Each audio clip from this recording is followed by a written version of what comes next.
खुदावन के जिंदा कलाम में से मत्ती रसूल की मार्फत लिखी गई अंजील, उसका 27वां बाब और उसकी 57 आयत से मैं आपके सामने पढ़ूंगा। खुदा के कलाम में लिखा है, जब शाम हुई तो यूसुफ नाम अरमितिया का एक दौलतमंद आदमी आया जो खुद भी यीशु का शागिर्द था। उसने पिलातुस के पास जाकर यीशु की लाश मांगी और पिलातुस ने दे देने का हुक्म दिया और यूसुफ ने लाश को लेकर साफ महीन चादर में लपेटा और अपनी नई कब्र में जो उसने चट्टान में खुदवाई थी रखा। फिर वो एक बड़ा पत्थर कब्र के मुंह पर लुढ़का कर चला गया और मरियम मगदलीनी और दूसरी मरियम वहां कब्र के सामने बैठी थी। दूसरे दिन जो तैयारी के बाद का दिन था, सरदार काहनों और फरीसियों ने पिलातुस के पास जमा होकर कहा, खुदावन, हमें याद है कि उस धोखेबाज ने जीते जी कहा था, मैं 3 दिन बाद जी उठूंगा। बस हुक्म दे कि तीसरे दिन तक कब्र की निगहबानी की जाए। कहीं ऐसा न हो कि उसके शागिर्द आकर उसे चुरा ले जाएं और लोगों से कह दें कि वो मुर्दों में से जी उठा है और ये पिछला धोखा पहले से भी बुरा हो। पिलातुस ने उनसे कहा, तुम्हारे पास पहरे वाले हैं, जाओ जहां तक तुमसे हो सके उसकी निगहबानी करो। बस वो पहरे वालों के साथ लेकर गए और कब्र पर मोहर करके कब्र की निगहबानी करने लगे। खुदा के कलाम के बड़े समझे और सुने जाने के वसीला से खुदावंद हमें बरकत अता फरमाए, आमीन। मेहरबान कादिर मुतलिक खुदावंद आसमानी बाप, एक बार फिर तेरे कदमों में आता हूँ। मैं बंदा नाचीज़ अपने आप को खुदावंद तेरे आगे रखता हूँ। अल्फाज की तरतीब दे और गहरे मुकाशफात अता कर, ताकि जब तेरे कलाम की बातों को तेरे लोगों तक पहुँचाऊँ तो वो खुदावंद बरकत पाएँ। यीशु नासरी के नाम के वसीला से, आमीन। अजीजों, ईस्टर का मौका है। आज ईस्टर का दूसरा दिन। हम सब बड़े पुरजोश हैं, हम सब बहुत खुश हैं और खुश होना भी चाहिए, क्योंकि ये दिन ही खुशी का है। हमारे खुदावंद यीशु मसीह ने मौत और कब्र पर फतह पाकर ये बात साबित की कि वो मौत और जिंदगी का खालिक और मालिक है। मौत का अख्तियार भी उसके पास है, जिंदगी का अख्तियार भी उसके पास है और मौत भी उसका कुछ नहीं बिगाड़ सकती। अब ये जो हवाला आपके सामने पढ़ा गया, अगर आप इसको गौर से सुना है तो ये वाकया खुदावंद यीशु मसीह की वफात के बाद का है। एक शागिर्द यीशु का जो बहुत अमीर था, दौलतमंद था, उसका काफ़ी असर रसूख हमें नज़र आता है। वो बादशाह के पास डायरेक्ट चला जाता है और बादशाह से जाकर दरख्वास्त करता है। शाम का ये वक्त है और शाम को वो इस बात को जानता है कि अब वक्त है कि हम यीशु की लाश को दफना दें। यीशु की लाश को दफनाने के लिए वो बादशाह के पास जाता है और उसको कहता है, खुदावंद, वो कहता है बादशाह को कि मैं इसकी लाश को दफनाना चाहता हूँ, मुझे इजाज़त दे। और बादशाह उसको इजाज़त दे देता है और वो यीशु की लाश को एक महीन कतानी कपड़े में लपेट कर साफ चादर में तो उसको कब्र के अंदर रख के पत्थर को आगे लुढ़का देता है। ये कब्र उसने अपने लिए खुदवाई थी। पुराने ज़माने में ये एक रिवाज था कि लोग अपनी कब्रें पहले से बनवा देते थे और ये कब्र कोई ज़मीन खोद कर नहीं बनाई जाती थी, बल्कि कब्र जो है चट्टान को खोद कर उसके अंदर मुर्दे को रखा जाता था। एक कमरा नुमा कब्र होती थी। और अजीजों, जब यीशु की लाश को कब्र के अंदर रख दिया जाता है, फकी फरीसियों ने रात पता नहीं कैसे गुजारी होगी। जब दूसरा दिन होता है, फकी और फरीसी सरदार काहिन पिलातुस बादशाह के पास जाते हैं और उससे कहते हैं, खुदावन, हम जानते हैं कि इस धोखेबाज ने, यीशु को क्या कहते हैं, इस धोखेबाज ने अपने जीते जी कहा था कि मैं 3 दिन बाद जिंदा हो जाऊंगा। आप अंदाजा लगाएं अजीजों कि फकी फरीसी यीशु के मर जाने के बाद भी कितने डरे हुए हैं, कितने परेशान हैं कि उनको बार बार पिलातुस बादशाह के सामने हाजिर होना पड़ रहा है अपनी सिक्योरिटी के लिए। उनको एक मुर्दे से भी डर लग रहा है और वो यीशु मसीह को बुरा भला कह रहे हैं। वो मर भी गया है फिर भी उसको बुरा भला कह रहे हैं और कह रहे, इस धोखेबाज ने अपने जीते जी कहा था कि मैं 3 दिन बाद जिंदा हो जाऊंगा। और वो परेशान है।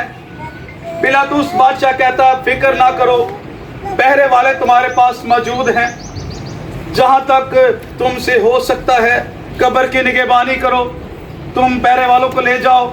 ये मेरे अपने खास पहरे वाले हैं, ये बादशाह के बड़े खास मुलाजमीन हैं, तुम इनको ले जाओ और मेरी मोहर भी जाकर कब्र के ऊपर लगा दो। उसके शागिर्द क्या, दुनिया की कोई ताकत भी उस कब्र को नहीं खोल सकती। ये मेरी मोहर है, ये रोमी मोहर है, उस कब्र का पहरा करो, 3 दिन तक तुम्हें इजाजत है। बादशाह फकी फरीसियों को इस बात की इजाजत दे देते हैं कि कब्र की निगहबानी करो। अब माजरा ये है कि पहरे वाले उनको वहां पर ही खाना पहुंचाया जा रहा है, वहां पर ही रोटी पहुंचाई जा रही है और वो कब्र की निगहबानी कर रहे हैं। बड़े अलर्ट हैं। शिफ्टें लगी होगी, नाइट शिफ्ट भी लगी होगी, डे शिफ्ट भी, कहीं नींद ना आ जाए, जाग कर यीशु की कब्र का हम पहरा देते हैं। और वो बड़े पुरजोश हैं और जाग कर बड़ी लगन के साथ कि यीशु के शागिर्द आकर लाश ना चुरा ले जाएं। उनके पास हथियार भी हैं, उनके पास भाले भी होंगे, उनके पास तलवारें भी होंगी और वो यीशु की कब्र का पहरा दे रहे हैं। अजीजों, यहाँ पर जिंदों का पहरा दिया जाता है और वो एक मुर्दे का पहरा दे रहे हैं। अभी यीशु कब्र के अंदर ही है, अभी यीशु कब्र से बाहर नहीं आया, उसका बदन मुबारक कब्र के अंदर ही है। और जब हम 28वां बाब पढ़ते हैं, जिसकी तशरीह हमने कल सुनी, जब पढ़ते हैं 28वां बाब और लिखा है, सुबह सवेरे पो फटते वक्त मरियम मगदलीनी और दूसरी मरियम जो जब यीशु को दफनाया जा रहा था तो ये सारे माजरे को देख रही हैं। उनको पता है कि यीशु की लाश को कहाँ रखा गया है और वो ये जानती हैं और वो चलती हैं और वो अपने कदम बढ़ाकर यीशु की कब्र पर पहुंचती हैं। अभी सूरज सही तरीके से निकला नहीं है, अभी सुबह सवेरे का वक्त है और वो ये सोचती होंगी कि पत्थर बहुत भारी है, वहाँ पर तो पहरा भी लगा हुआ है, वहाँ पर तो रोमी सिपाही हैं, शायद हमें जाने भी ना दें। लेकिन उनको इस बात का इल्म है कि अब पहरे का वक्त खत्म होने वाला है और अब पहरे वाले चले जाएंगे, हम यीशु मसीह को देख सकेंगी। कुछ रसूमात रह गई थी जो उन्होंने पूरी करनी थी। और जब वो कब्र के पास पहुंचती हैं और बाइबल मुकद्दस में लिखा है कि एक बड़ा बुनचाल आता है और एक फरिश्ता जिसकी सूरत बिजली की मानद है, जिसकी पोशाक बर्फ की मानद सफेद है, वो पत्थर को लुढ़का देता है। और बाइबल मुकद्दस में लिखा है कि उसके डर से निगहबान कांप उठे और मुर्दा से होकर गिर पड़े। और फरिश्ता ने कहा औरतों से कि तुम ना डरो, मैं जानता हूं कि तुम यीशु को ढूंढती हो, जो मसलूब हुआ था वो यहाँ नहीं है, वो अपने कहने के मुताबिक जी उठा है। आओ ये जगह देखो जहाँ खुदावन पड़ा था और शागिर्दों से कहो कि वो जी उठा है। हालेलुया।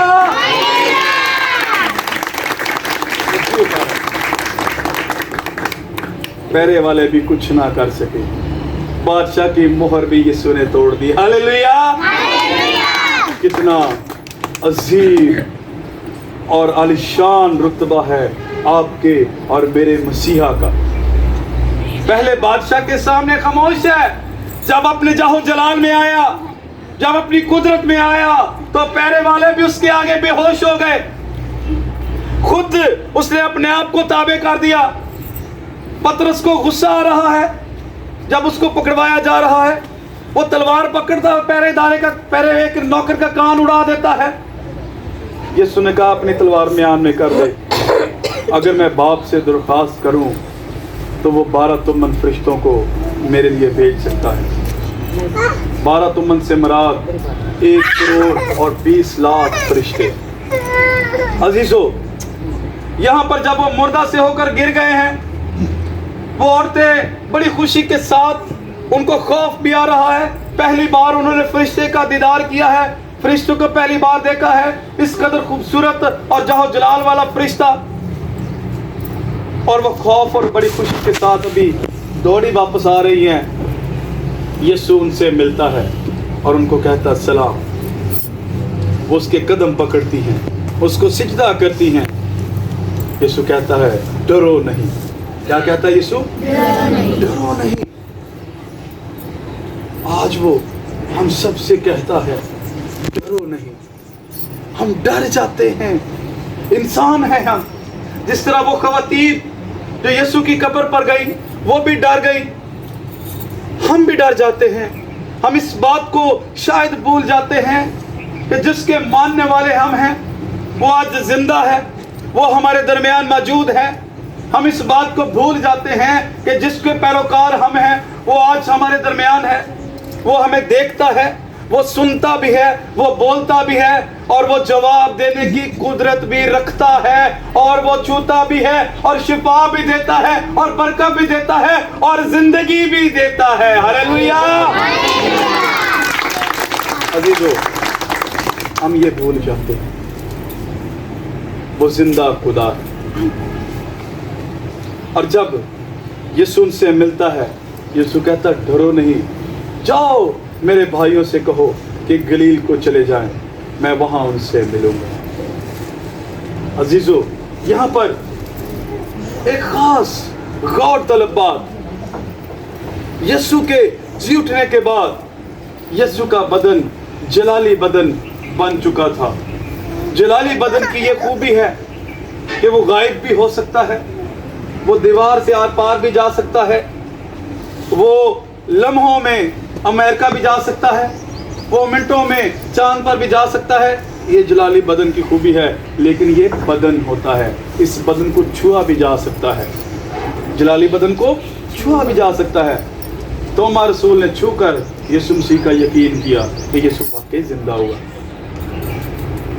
और ये जलाली बदन हर उस शख्स को मिलेगा, हर उस इंसान को मिलेगा जो यीशु का पैरोकार है, जो यीशु मसीह के साथ रहता है। और ये जलाली बदन फिर कभी नहीं मरता। यीशु मुकाशफा में कहता है मैं मर गया था, देख अब्दुल्ला बाद जिंदा रहूंगा, मौत और आलमे रवा की कुंजियां मेरे पास हैं। वो आज जिंदा है, वो आज हमारे दिलों में आना चाहता है। वो कहता देख मैं दरवाज़ा पर खड़ा हुआ खटखटाता हूँ, अगर कोई मेरी आवाज़ सुनकर दरवाज़ा खोलेगा तो मैं अंदर जाकर उसके साथ खाना खाऊंगा। वो हमारे दिलों में आना चाहता है, वो हमारी ज़िंदगियों में आना चाहता है। हम गुनाह करते हैं, हम सोच रहे थे कौन कोई देख रहा है, लेकिन ये बात हम भूल जाते हैं कि यीशु जिंदा है और वो हर जगह पर मौजूद है। आसमान से उठाए जाने से पहले उसने अपने शागिर्दों से वादा किया, देखो मैं दुनिया के आखिर तक हमेशा तुम्हारे साथ, हमेशा तुम्हारे साथ हूँ। और हम भूल जाते हैं कि यीशु तो हमारे बगल में ही खड़ा है, यीशु तो हमारे साथ साथ चलता है। एक वाक़या मैं आपको सुनाता चलूँ। एक शख्स बहुत गमगीन है और गमगीनी की हालत में साहिल समुंदर पर वो चला जाता है। साहिल समुंदर पर जब जाता है उसकी आंखों से आंसू निकल रहे हैं, हर तरफ से उसको ज़ोदो कोब किया जा रहा है। शायद उसके अजीज़ भी उसको छोड़ चुके हैं और वो चल रहा है اور دیکھتا ہے کہ پیروں کے نشان صرف میرے ہی ہیں، یسوع سے کہتا ہے یسوع تو نے مجھے بھی چھوڑ دیا، تیرے نشان کہاں ہے؟ یسوع کہتا ہے یہ تیرے نشان نہیں ہے، میں نے تجھے اپنے ہاتھوں پر اٹھایا ہوا، یہ میرے نشان ہے۔ ہاللیلویا، یہ میرے پیروں کے نشان۔ ہم اس بات کو بھول جاتے ہیں کہ جس نے ہمیں اپنے ہاتھوں پر اٹھایا ہوا ہے وہ ہمارے ساتھ ہے۔ ہم گناہ کر جاتے ہیں، ہم شرمندہ ہو جاتے ہیں، کیونکہ شاید گناہ کی وجہ سے ہم خدا کے پاس نہیں جاتے، لیکن یاد رکھیں گناہ گاروں کے لیے ہی اس دنیا میں آیا۔ یسوع نے شاگردوں سے کہا کہ بیماروں کو طبیب کی ضرورت ہوتی ہے، تندرستوں کو نہیں۔ اگر آج آپ گنہگار ہیں تو آپ توبہ کر سکتے ہیں، آپ خدا سے معافی مانگ سکتے ہیں۔ آج کا موقع ہی شاید آپ کے پاس ہے، کل کس نے دیکھی؟ آپ آج یسوع کی حضوری میں جھک کر اس سے اپنے گناہوں سے معافی مانگ سکتے ہیں۔ ہم ایک دوسرے سے ملاقات کرنے کے لیے شاید نہیں آئے، شاید یہ خدا کا پلان تھا کہ آج اس عبادت کے موقع پر آج آپ کی زندگی بدل جائے، آج آپ خداوند یسوع مسیح کو اپنا شخصی نجات دہندہ قبول کر لیں۔ یاد رکھیں جو زندگی یسوع مسیح میں ہے اس کا اپنا ہی مزہ ہے۔ اس زندگی میں نہ تو کوئی پریشانی ہے، نہ کوئی اداسی ہے، نہ کوئی ایسی کوئی بات ہے۔ اگر کوئی بیمار بھی ہو جائے تو اس کو معلوم ہے کہ میرے ساتھ طبیب اعظم ہے۔ ہاللیلویا، بیماری میرا کچھ نہیں بگاڑ سکتی۔ زوردار تالیاں یسوع کے لیے۔ اگر پیسے کی کمی ہے تو میرے پاس بینکوں کا مالک ہے، بادشاہوں کا بادشاہ ہے۔ ہاللیلویا، اگر روٹی کی پریشانی ہو جائے، مجھے وہ بات یاد آ گئی، لوگ ہیں 5000 مرد ہیں، بچے تھے، عورتیں الگ ہیں۔ یسوع کہنے لگے ان کو کھانا کھلاؤ۔ شاگردوں سے یسوع نے کیا کہا؟ ایسی شام ہو گئی، بھوکے پیاسے تھکے ماندے، وہ یسوع کے ساتھ چل کے تھک کے پیدل چل کے پتہ نہیں کہاں کہاں پہ کس گاؤں میں گئے، اور پہاڑ کے پاس ہے، کھلا میدان ہے۔ یسوع کیا کہتے ہیں ان کو؟ کھانا کھلاؤ۔ شاگرد کہنے لگے یسوع 200 دینار کی بھی روٹیاں لی جائیں تو کم ہے، تو لوگ اتنے زیادہ ہیں، یہ تو ہزاروں کی تعداد میں لوگ ہیں، ہم کھانا کہاں سے کھلائیں ان کو؟ یسوع نے کہا تم ہی کھلاؤ۔ یسوع کہہ رہا تمہارے پاس کیا ہے؟ یسوع کیا کہتا تمہارے پاس کیا ہے؟ ان کا ایک چھوٹا سا بچہ ہے، ایک لڑکا ہے، اس کے پاس 5 روٹیاں اور 2 مچھلیاں۔ یسوع کہتا لے آؤ۔ یسوع مسیح نے وہ 2 مچھلیاں اور 5 روٹیاں لی اور اپنا ہاتھ بڑھا کر ان پر برکت دی اور کہا لو اب بانٹ دو۔ ہاللیلویا، وہ بانٹتے گئے، وہ کھاتے گئے، بانٹتے گئے، کھاتے گئے، اور ختم ہونے کا نام ہی نہیں لے رہی، اور 12 ٹوکرے بچے۔ ہاللیلویا، یہ ہے ہمارا یسوع۔ اور ہم یہ بات بھول جاتے ہیں کہ 5 روٹیوں سے وہ ہزاروں کی تعداد میں لوگوں کو کھلا سکتا، تو کیا ہمیں نہیں کھلائے گا؟ کھلائے گا ہمیں۔ وہ زندہ ہے، وہ آج ہمارے ساتھ ہے۔ لیکن ایمان بہت بڑی چیز ہے۔ ہم نے ایمان کے ساتھ اس کو اپنے ساتھ دیکھنا ہے۔ آپ اس کو ساتھ دے کر دیکھیں، آپ کی ہر قدم پر وہ حفاظت کرے گا، ہر مشکل میں وہ آپ کا ساتھ دے گا، ہر مصیبت گھڑی میں وہ آپ کے ساتھ کھڑا ہے، کیونکہ خون ہی اس نے ہمارے لیے بہایا ہے، ہمارے لیے ہی تو جان دی ہے، تو وہ ہمیں بچانے کے لیے ہر وقت موجود ہے۔ آئیے اپنی آنکھوں کو بند کریں گے، اپنے سروں کو جھکائیں گے اور دعا مانگیں۔ ہاللیلویا، آپ اپنے گناہوں سے توبہ کر سکتے ہیں، خدا یسوع مسیح کو شخصی نجات دہندہ قبول کر سکتے ہیں۔ وہ زندہ خدا ہے، وہ جانتا ہے کہ وہ آپ کتنے پریشان ہیں، وہ اس بات سے بخوبی واقف ہے کہ آپ کی زندگی میں کیا کیا پرابلمز چل رہی ہیں، وہ یہ جانتا ہے کہ آپ کن کن حالات کا مقابلہ کر رہے ہیں، وہ یہ جانتا ہے کہ آپ کن کن پریشانیوں سے گزر رہے ہیں۔ وہ آج آپ کی پریشانیوں کو دور کرنے کے لیے یہاں پر اترا ہوا ہے۔ وہ صرف چاہتا ہے کہ ہم ایک قدم اس کی طرف بڑھائیں اور وہ 10 قدم ہماری طرف بڑھے گا۔ وہ جانتا ہے اور وہ تو متلاشی ہے. وہ تو کہتا ہے میں دروازوں پر کھڑا ہوا دستک دے رہا ہوں, میری آواز سنو, میری آواز پر کان لگاؤ. جو دروازہ کھولے گا میں اس کے ساتھ اندر جا کر کھانا کھانے کے لیے تیار ہوں. وہ آپ کی زندگی میں آنا چاہتا ہے, وہ آپ کی زندگی کی مشکلات دور کرنے کے لیے یہاں پر حاضر و ناظر ہے. ہاللیلویہ. کلام کی